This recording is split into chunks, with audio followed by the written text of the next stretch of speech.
हिंदू राष्ट्र हुआ करते थे ये 13 देश, लेकिन आज हिंदू धर्म का यहाँ नामो निशान नहीं है। इसीलिए लोगों को जागरूक करने के लिए इस वीडियो को पूरा देखें और शेयर जरूर करें। नंबर 13, अफगानिस्तान। गांधार और कंबोध प्राचीन काल के राज्य थे जहाँ हिंदू राजा राज्य करते थे। उसके बाद यहाँ पारसी और बौद्ध धर्म के राजाओं ने शासन किया, लेकिन बाद में इन जमीनों को मिलाकर अफगानिस्तान बना। इस देश ने अपना राष्ट्र धर्म इस्लाम बना लिया और अफगानिस्तान में आज तक लोग कभी खुश नहीं रह पाए हैं। नंबर 12 है पाकिस्तान।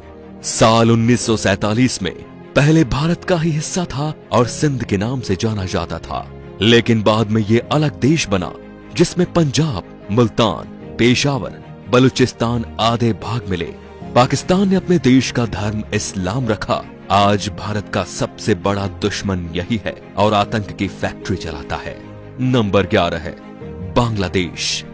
साल 1947 में भारत के विभाजन के बाद बंगाल से कटकर पूर्वी पाकिस्तान बना। 1949 में आवामी लीग की स्थापना हुई। इसका उद्देश्य पूर्वी पाकिस्तान को संयुक्ता दिलाना था। 1971 शेख मुजीब और अवामी लीग ने 26 मार्च को स्वतंत्रता की घोषणा कर दी और नए देश का नाम रखा बांग्लादेश। नंबर 10, नेपाल। आज नेपाल एक स्वतंत्र राष्ट्र है। कुछ साल पहले यहाँ हिंदू राष्ट्र हुआ करता था, लेकिन ये भी एक सेक्युलर राष्ट्र घोषित हो गया। प्राचीन भारतवर्ष में नेपाल भारत का ही अखंड भाग था, जिसे देवघर कहा जाता था।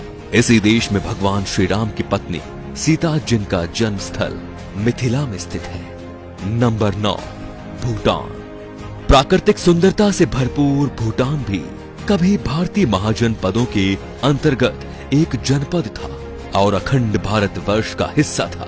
भूटान संस्कृत के शब्द भूतान से बना शब्द है। नंबर 8, तिब्बत। तिब्बत को ट्राइविस्टम कहा जाता था, जहां ऋषिका और तुषाराम नामक राज्य थे। आज चीन द्वारा कब्जा किया हुआ ये देश भी भारतवर्ष का अभिन्न अंग था। तिब्बत में पहले हिंदू फिर बाद में बौद्ध धर्म का प्रचार हुआ और ये बौद्धों का प्रमुख केंद्र भी बन गया। Number 7, Myanmar. म्यांमार को प्राचीन भारतवर्ष में ब्रह्मदेव के नाम से जाना जाता था। ये देश प्राचीन काल से ही भारत का ही उपनिवेशक रहा है। हालांकि मुस्लिम शासन काल में म्यांमार शेष भारत से कटा रहा और यहाँ पर स्वतंत्र राज्य सत्ताएं कायम हो गई। नंबर 6, श्रीलंका। श्रीलंका भारतीय उपमहाद्वीप के दक्षिण में हिंद महासागर में स्थित एक बड़ा महाद्वीप है। ये भारत के चोल और पांड जनपद के अंतर्गत आता था। कालांतर में यहाँ के सिंघल राजा ने बौद्ध धर्म अपनाकर इसे राज्य धर्म घोषित कर दिया और आज श्रीलंका भारत से अलग है। Number 5, Malaysia. मलय प्राय द्वीप का दक्षिणी भाग मलेशिया देश के नाम से जाना जाता है। इसके उत्तर में थाईलैंड, पूर्व में चीन का सागर और दक्षिण और पश्चिम में मलक्का का जलडमरू मध्य है। उत्तर मलेशिया के बूजांग घाटी तथा मरबाक के समुद्र किनारे के पास पुराने समय के अनेक हिंदू तथा बौद्ध मंदिर आज भी है। मलेशिया अंग्रेजों के गुलामी से 1957 में मुक्त हुआ। वहाँ पहाड़ी पर बटुकेश्वर का मंदिर है, जिसे बातू गुफा मंदिर कहते हैं। पहाड़ी पर कुछ प्राचीन गुफाएं भी हैं। आपको बता दें कि मलेशिया फिलहाल एक मुस्लिम राष्ट्र है। Number 4, Singapore. प्राचीन काल में भारत के इस हिस्से का नाम सिंहपुर था, जो आज सिंगापुर हो गया है।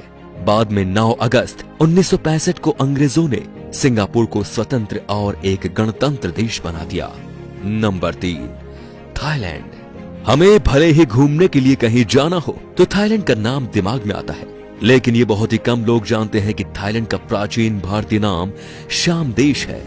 प्राचीन काल में यहाँ हिंदू और बौद्ध धर्म और संस्कृति का एक साथ प्रचलन था, लेकिन अब ये एक बौद्ध राष्ट्र है।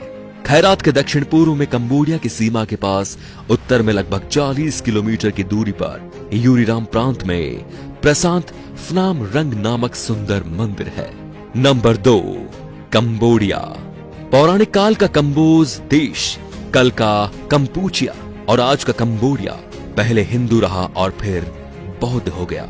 विश्व का सबसे बड़ा हिंदू मंदिर परिसर तथा विश्व का सबसे बड़ा धार्मिक स्मारक कंबोडिया में स्थित है।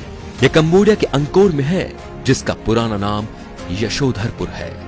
Number 1, Vietnam. प्राचीन भारतवर्ष में वियतनाम को चंपा कहकर पुकारा जाता था। चंपा के लोग चांप कहलाते थे। वर्तमान समय में चांप लोग वियतनाम और कंबोडिया के सबसे बड़े अल्पसंख्यक हैं। आज के ये अपने आप में एक स्वतंत्र राष्ट्र है।